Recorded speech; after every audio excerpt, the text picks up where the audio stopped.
Hello and welcome viewers and students. शुरू करते हैं आज का एनालिसिस। पेपर 850 आपकी स्क्रीन पर। पहला सवाल, सवाल संख्या 76। अब हमें मिला है फिल इन द ब्लैंक का एक प्रश्न, तो पढ़ते हैं।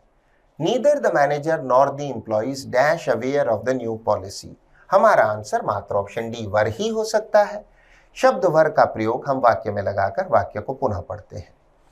Neither the manager nor the employees were aware of the new policy. Aware है जागरूक, पॉलिसी है नीति।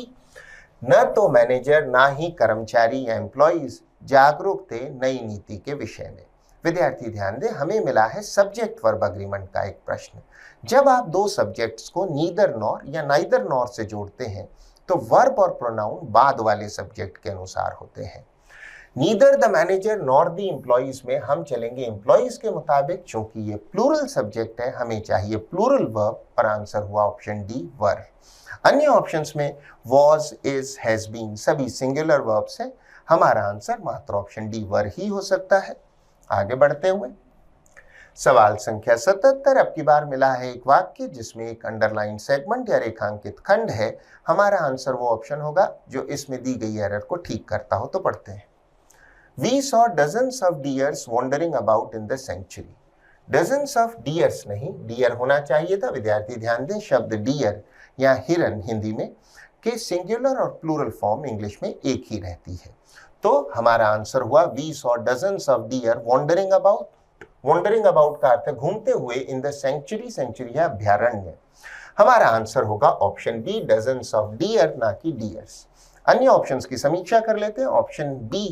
ऑप्शन सी कहता है डजन ऑफ डियर्स नहीं, डजन्स ऑफ डियर होना चाहिए था। डी भी गलत है, डजन्स डियर्स नहीं, डजन्स ऑफ डियर होना चाहिए था। हमारा आंसर मात्र ऑप्शन बी ही रहेगा। आगे बढ़ते हुए सवाल संख्या 78। एक बार फिर से फिल इन द ब्लैंक का प्रश्न मिला है, तो पढ़ते हैं। He shouted dash me asking me to throw him the rope. He shouted to me. विद्यार्थी ध्यान दें, shout to somebody का अर्थ होता है किसी को पुकारना या दूर से आवाज देना। He shouted to me, उसने मुझे पुकारा, मुझे आवाज दी। Asking me to throw him the rope, ये कहते हुए कि मैं उसे रस्सी फेंकूं। अन्य ऑप्शंस में shout at का अर्थ होता है किसी पर चिल्लाना, गुस्से वगैरह से किसी पर चिल्लाने को कहते हैं shout at somebody। shout with या for बिल्कुल नहीं।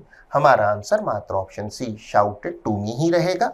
आगे बढ़ते हुए सवाल संख्या 79। अब की बार मिला है ग्रामेटिकल एरर या व्याकरणीय अशुद्धि का एक प्रश्न, तो पढ़ते हैं। The process was so simple and easy to understand that they took us hardly 5 minutes to learn it. They नहीं, इट होना चाहिए था। विद्यार्थी ध्यान दें, सब्जेक्ट द प्रोसेस एक सिंगुलर सब्जेक्ट है, सिंगुलर नाउन है, तो इसका प्रोनाउन भी सिंगुलर ही होना चाहिए था। करेक्शन के बाद वाक्य हुआ the process was so simple and easy to understand. जो प्रक्रिया थी वो इतनी सरल और आसान थी समझने में। दैट इट यहां पर प्रोनाउन है नाउन प्रोसेस के लिए। That it took us hardly 5 minutes to learn it, कि हमें बामुश्किल 5 मिनट लगे इसे सीखने में।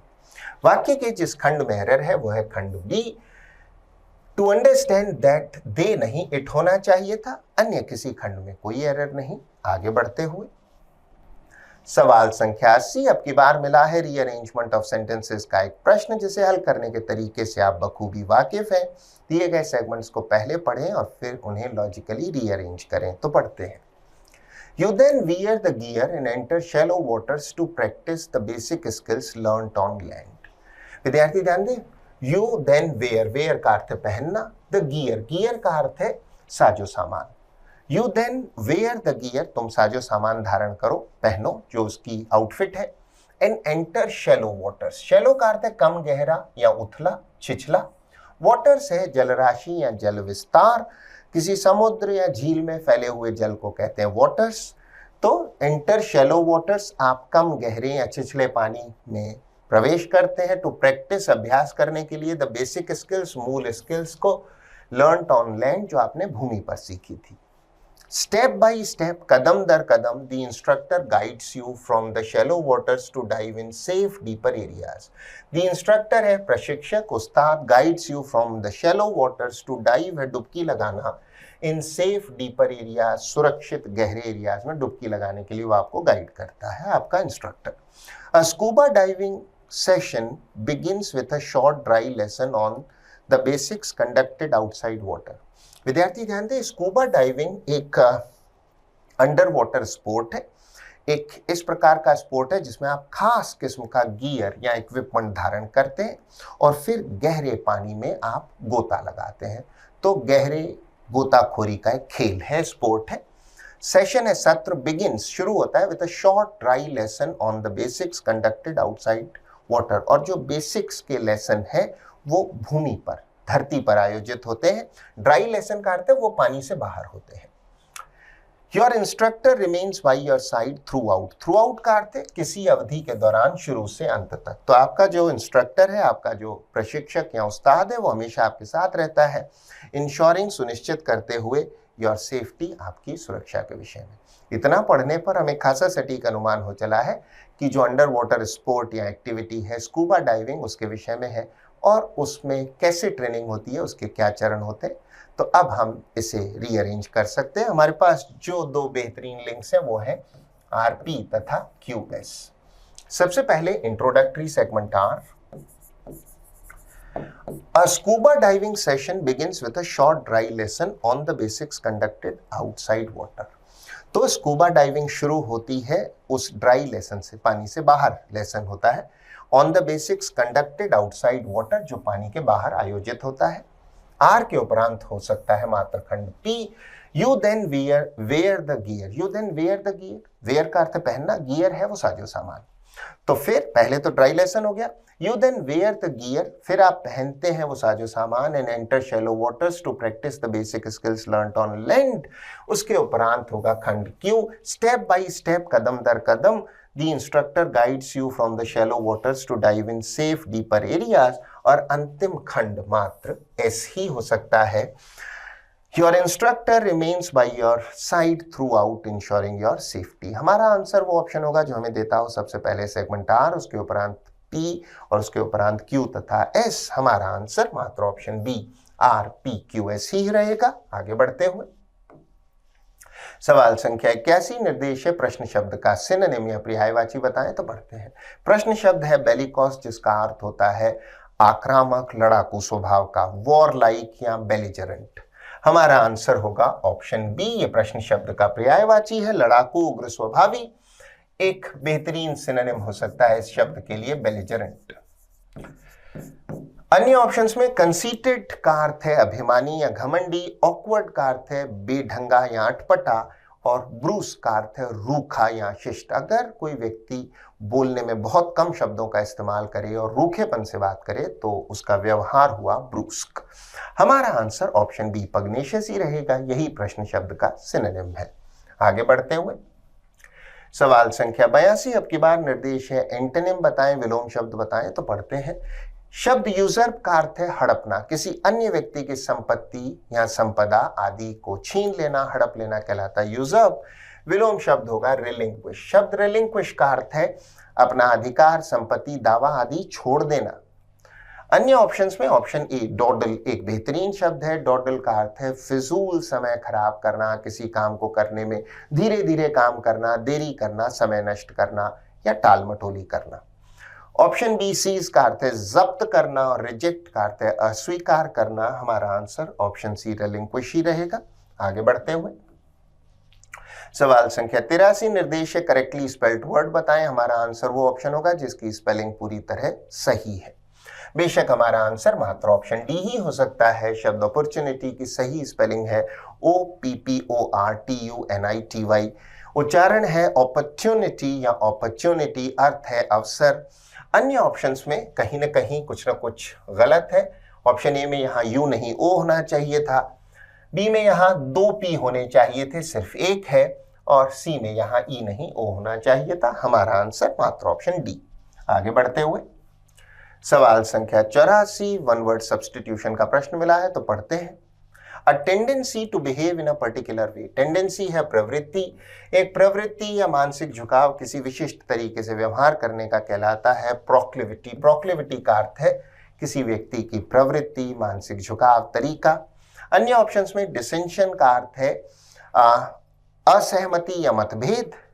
एम्बियंस का अर्थ है परिवेश या माहौल, इंग्लिश में एटमॉस्फेयर या एनवायरनमेंट, और रिलक्टेंस का अर्थ है अनिच्छा, इंग्लिश में अनविलिंगनेस। हमारा आंसर मात्र ऑप्शन डी ही रहेगा। आगे बढ़ते हुए सवाल संख्या 85, हमें मिला है एक वाक्य जिसमें एक अंडरलाइन सेगमेंट है, रिप्लेस करें इसे सही ऑप्शन से। तो पढ़ते हैं, any bad habit must be nipped on the bud, नहीं इन द बड होना चाहिए था।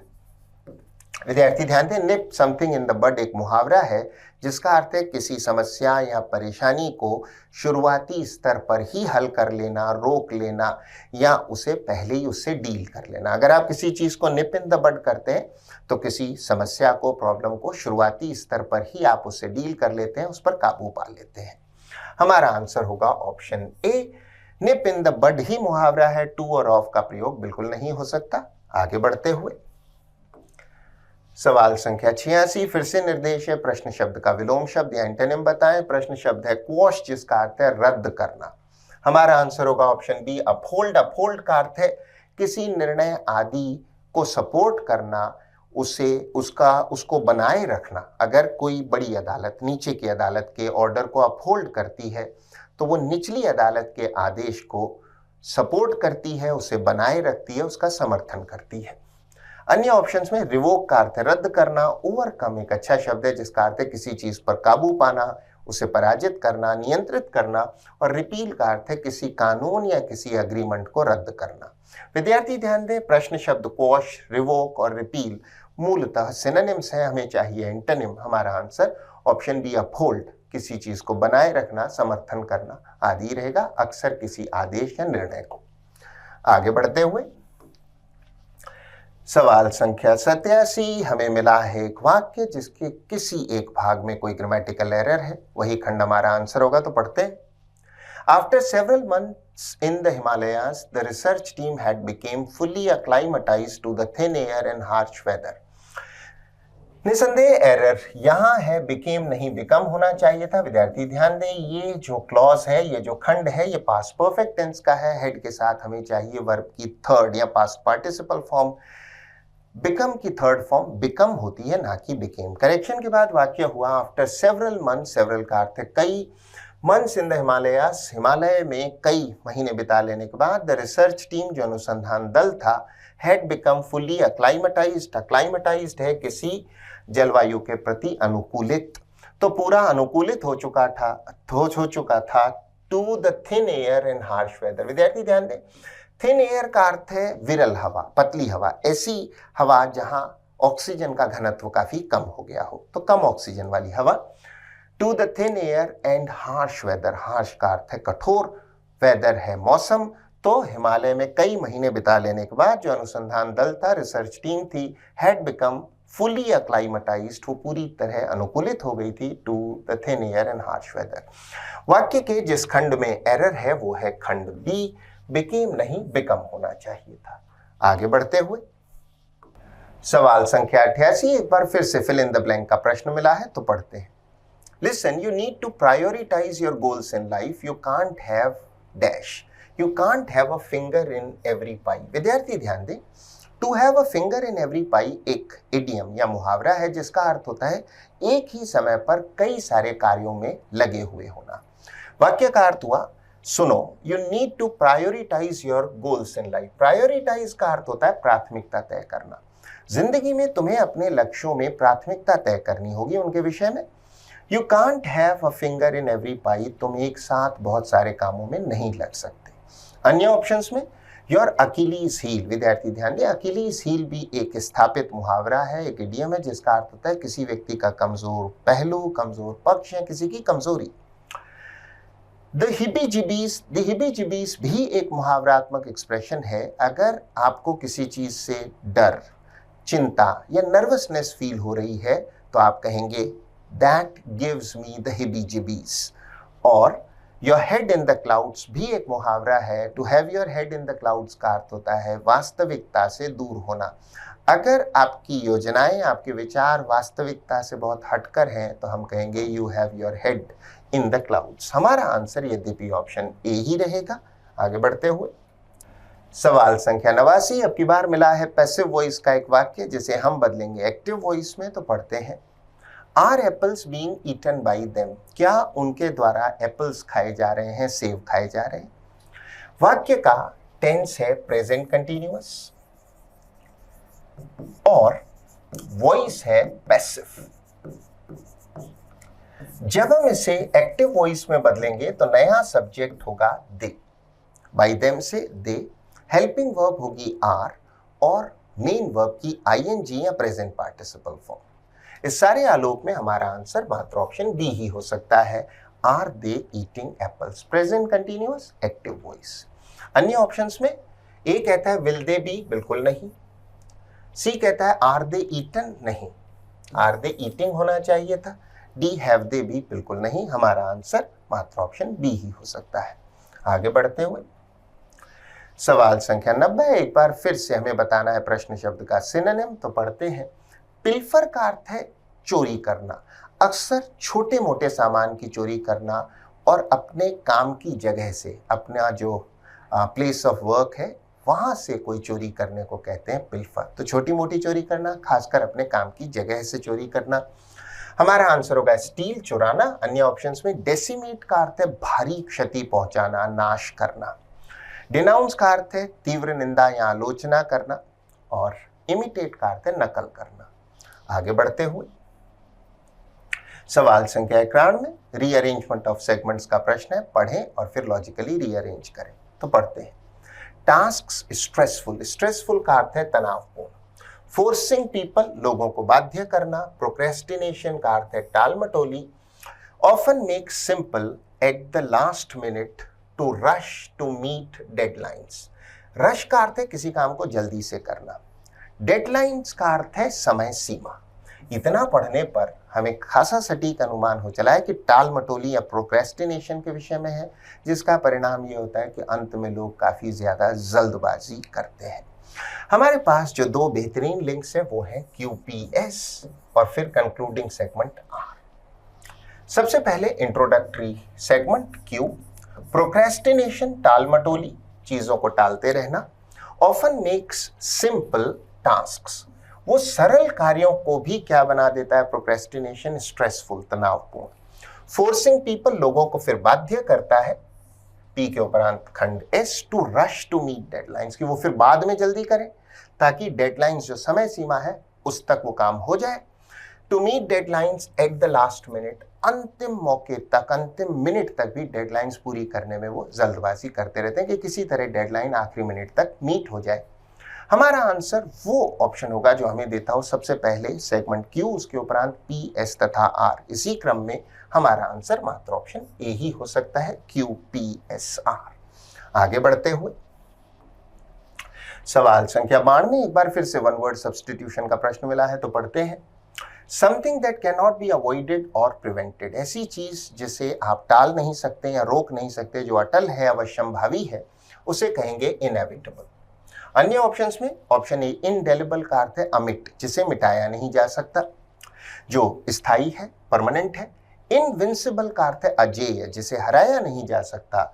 और इनफैलिबल बेहतरीन शब्द है, जो कभी गलत ना हो, ऐसा व्यक्ति जो कभी गलती ना करे, कभी गलत ना हो, उसे कहेंगे इनफैलिबल। हमारा आंसर ऑप्शन बी इनएविटेबल ही रहेगा। आगे बढ़ते हुए सवाल संख्या 93, फिर से हमें बताना है करेक्टली स्पेल्ड वर्ड, वो शब्द जिसकी स्पेलिंग पूरी तरह से सही है। बेशक हमारा आंसर मात्र ऑप्शन बी ही हो सकता है। शब्द का उच्चारण है लिएशन। विद्यार्थी ध्यान दें, लिएशन, लिएशन का अर्थ है लोगों से लिंक या फिर संपर्क, सो लिंक या कोलैबोरेशन। स्पेलिंग है LIAISON। अन्य ऑप्शंस पर एक नजर कर ले, यहाँ I नहीं है, यहाँ E है, I होना चाहिए था। यहाँ S के उपरांत कोई I नहीं चाहिए, SION नहीं, SON। हमारा आंसर मात्र ऑप्शन बी ही हो सकता है। आगे बढ़ते हुए सवाल संख्या 94 में हमें मिला है डायरेक्ट स्पीच का एक वाक्य, जिसे हमें बदलना है इनडायरेक्ट स्पीच में। तो पढ़ते हैं। She said to her husband, quote unquote, you have made a very serious mistake। ऐसे वाक्यों में विद्यार्थी सबसे पहले देखिए रिपोर्टिंग वर्ब को। Reporting verb said past tense में है, उसके बाद ऑब्जेक्ट है टू हर हस्बैंड, तो सेड हो जाएगा टोल्ड। और रिपोर्टेड क्लॉज में हमें मिला है प्रेजेंट परफेक्ट टेंस, वाक्य है असर्टिव प्रकार का। यू हैव मेड बदल जाएगा हैड मेड में, असर्टिव है, साधारण वाक्य है। इस सारे आलोक में हमारा आंसर मात्र ऑप्शन सी ही हो सकता है। She told her husband, you के स्थान पर ही, हैव मेड प्रेजेंट परफेक्ट हो जाएगा past perfect. He had made a very serious mistake, उसने अपने पति से कहा कि उसने एक बड़ी भारी गलती कर दी थी।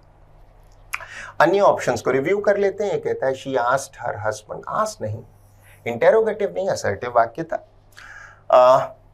Option B, she told her husband that he has made, has नहीं हैड होना चाहिए था। ऑप्शन डी कहता है she told her husband if नहीं, इंटेरोगेटिव वाक्य नहीं था, असर्टिव था। इफ ही हैड मेड नहीं, दैट ही हैड मेड। हमारा आंसर मात्र ऑप्शन सी ही हो सकता है। आगे बढ़ते हुए सवाल संख्या 95 निर्देश है, दी गई इडियम या दिए गए मुहावरे का अर्थ बताएं। टू कॉल अ स्पेड का अर्थ होता है साफ बात कहना, साफ गोई करना। अगर आप बात साफ करते हैं बिना इस बात की परवाह किए हुए कि सामने वाले पक्ष की क्या प्रतिक्रिया होगी, तो आप कर रहे हैं calling a spade, you are calling a spade. हमारा आंसर होगा option C, to say the truth about something even if it is not polite और प्लेजेंट। सच कहना किसी चीज के विषय में, चाहे वो विनम्र या सुखद ना लगे तो भी। अन्य ऑप्शंस में ए कहता है to conceal the truth, conceal का अर्थ है छिपाना, बिल्कुल नहीं। टू क्रिटिसाइज समबडी पब्लिकली, किसी को सार्वजनिक रूप से किसी की आलोचना करना भी नहीं। डी कहता है to say the truth about something only when it is not polite और प्लेजेंट, ओनली व्हेन मात्र नहीं, चाहे हो तब भी, इवन इफ होना चाहिए था। हमारा आंसर मात्र ऑप्शन सी ही रहेगा। आगे बढ़ते हुए अंतिम 5 प्रश्नों के लिए हमें मिला है cloze test, fill in the blanks का एक समुच्चय जिसे हल करने के तरीके से आप बखूबी वाकिफ हैं। दिए गए पैसेज को जैसे दिया है वैसे पढ़ें, फिर हल करें। समय यदि अपर्याप्त या नाकाफी हो तो आधा पैसेज पढ़ के इसे हल करें, और हमेशा याद रखें ब्लैंक्स के आगे तक पढ़ें तो पढ़ते हैं। एज द रेन्स रिसीडेड, विद्यार्थी ध्यान दें, द रेन्स का अर्थ है बरसातों का सत्र या बरसातों का मौसम। रिसीड का अर्थ है तीव्रता कम होना। तो जैसे बरसातें कम तीव्र हुई, अर्थात मौसम बरसातों का समाप्त होने लगा, बरसातें जाने लगी। आई गॉट अ स्ट्रेंज जॉब, मुझे एक अजीब काम मिला। आर नेबर, हमारा पड़ोसी। और डैश मर्चेंट, मर्चेंट का अर्थ है व्यवसायी। Decided to become a politician, politician का अर्थ है राजनीतिज्ञ। But he was dash, so he wanted me to dash him wherever he went. इतना पढ़ने पर हमें खासा सटीक अनुमान हो चला है कि जो लेखक है वो अपने विषय में बात कर रहा है और कह रहा है कि जैसे ही बरसातों का मौसम कम हुआ, बरसातें समाप्त होने लगी, तो उनका एक पड़ोसी, शायद उसकी महत्वाकांक्षा हो चली थी राजनीतिज्ञ बनने की, वो उसे अपने पास एक जॉब दे रहा था। तो अब हम इसे हल कर सकते हैं, एक बार पुनः पढ़ते हैं। As the rains receded I got a strange job, our neighbour a prosperous merchant. हमारा पड़ोसी जो एक समृद्ध व्यवसायी था, व्यापारी था, decided to become a politician, उसने तय किया कि वो राजनीतिज्ञ बनेगा, राजनीति में जाएगा। अन्य ऑप्शंस की एक बार समीक्षा कर लेते हैं। एम्बिशियस का अर्थ है महत्वाकांक्षी, जिसके लक्ष्य बड़े हों। एफ्लुएंट का अर्थ है बहुत धनवान, वेरी रिच। और पार्लस एक बेहतरीन शब्द है जिसका अर्थ है रिस्की या जोखिम भरा। विद्यार्थी ध्यान दें, एफ्लुएंट और प्रॉस्परस दोनों ही समृद्ध है। एफ्लुएंट बहुत धनवान, प्रॉस्परस समृद्ध। तो फिर एफ्लुएंट क्यों नहीं? हमें मिला है ब्लैंक के पहले आर्टिकल अ। अगर एफ्लुएंट आंसर होता तो वहां एन होना चाहिए था। हमारा आंसर अभी ऑप्शन डी प्रॉस्परस ही रहेगा। आगे बढ़ते हुए, A prosperous merchant decided to become a politician or politician. He was dash. He was illiterate. Illiterate का अर्थ है अनपढ़। वो अनपढ़ था हमारा पड़ोसी। So he wanted me. आगे बढ़ने से पहले अन्य ऑप्शंस पर एक नजर डाल लेते हैं। Illegitimate का अर्थ है अवैध या गैर कानूनी या नाजायज। इलॉजिकल का अर्थ है अतार्किक, जो तर्क के विरुद्ध हो। और इलेजिबल है अपठनीय, अनरीडेबल, ऐसी लिखाई, ऐसा हस्तलेख जिसे आप नहीं पढ़ सकते हो, उसे कहेंगे इलेजिबल। हमारा आंसर ऑप्शन ए इलिटरेट रहेगा, अनपढ़, ना कि नाजायज या गैर कानूनी या अवैध इलिजिटिमेट, ना ही इलॉजिकल, ना ही इलेजिबल जो अपठनीय है। आगे बढ़ते हुए एक बार पुनः, he was illiterate so he wanted me to accompany him. Accompany का अर्थ है साथ जाना। मेरा पड़ोसी जो चाहता था एक पॉलिटिशियन बनना, वो अनपढ़ था और so he wanted me to accompany him. वो अनपढ़ था इसलिए वो चाहता था कि मैं उसे हमेशा साथ जाऊं। अकम्पनी का अर्थ है किसी के साथ जाना। अटेंड आप जानते हैं, कोइंसाइड एक बेहतरीन शब्द है जिसका अर्थ है एक ही समय पर घटित होना या दो चीजों या घटनाओं में मेल होना। को एग्जिस्ट का अर्थ है सह अस्तित्व होना। अगर दो चीजें एक साथ अस्तित्व में हो तो वो को एग्जिस्ट कर रही है। हमारा आंसर ऑप्शन सी अकम्पनी रहेगा। एक बार पुनः पढ़ लेते हैं। But he was illiterate so he wanted me to accompany him. आगे बढ़ते हुए वेयर एवर ही वेंट, वो जहां भी गया। अगर यह जहां भी जाता था तो वो चाहता था कि वो जहां भी जाए या गया या जाता था वहां मैं उसे अकम्पनी करूं, उसके साथ जाऊं and read and right for him. उसके साथ जाऊं और उसके लिए पढ़ूं, उसके लिए लिखूं, क्योंकि वो अनपढ़ था। अन्य ऑप्शंस में read and right from, on नहीं, बिल्कुल नहीं। थ्रू भी नहीं। थ्रू का अर्थ है किसी के जरिए या किसी चीज से होकर, बिल्कुल नहीं। हमारा आंसर मात्र ऑप्शन ए ही हो सकता है। आगे बढ़ते हुए अंतिम प्रश्न, प्रश्न संख्या 100। Read and right for him for my work, मेरे काम के बदले या उसके एवज I was to be paid decent wages, और मेरे इस काम के, उसके साथ जाने और उसके लिए पढ़ने लिखने के एवज में I was to be paid decent wages। decent का अर्थ है अच्छा, सम्मानीय। मुझे एक अच्छा, सम्मानीय, रिस्पेक्टेबल, ठीक ठाक जो है वेजेस, मुझे अच्छी खासी मजदूरी या मुझे अच्छे खासा उसके लिए पगार मिलने वाला था। तो अपने काम के बदले मुझे अच्छी खासी मजदूरी भी मिलनी थी, वेजेस मिलना था, मेरा पारिश्रमिक मिलना था। अन्य ऑप्शंस में बोनस आप जानते हैं। अवार्ड का अर्थ है कोई इनाम या पारितोषिक, और प्राइज भी है कोई इनाम।